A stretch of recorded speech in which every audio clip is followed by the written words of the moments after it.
There, one could hear a distant lyre and the sigh of the wind across the plains.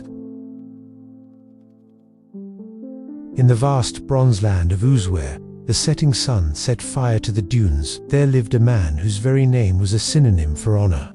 Job, not an ordinary man, but one whose righteousness stood like a steadfast tower amidst the shifting sands of the world. He feared God with a reverence deep and silent, and his life was a path carefully drawn away from the shadow of wrongdoing. And like a benevolent king, his virtue was crowned with legendary prosperity.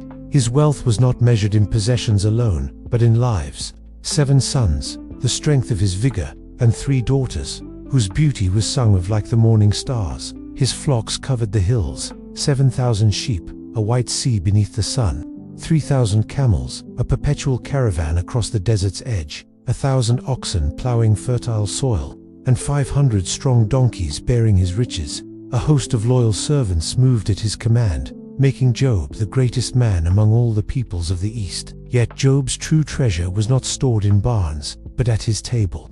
For his sons had a golden custom. They would hold feasts in turn, each in his own house, days filled with music and gladness.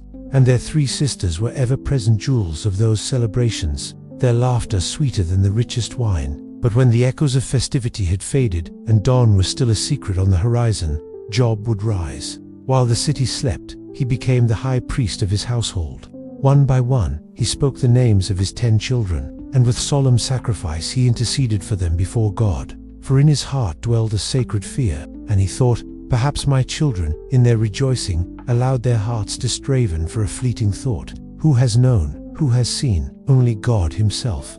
And so, in the quiet of the morning, the most powerful man in Uz bent his knees. He built an altar, not of stone, but of fatherly care, raising a wall of prayer between his lineage and the shadow of sin.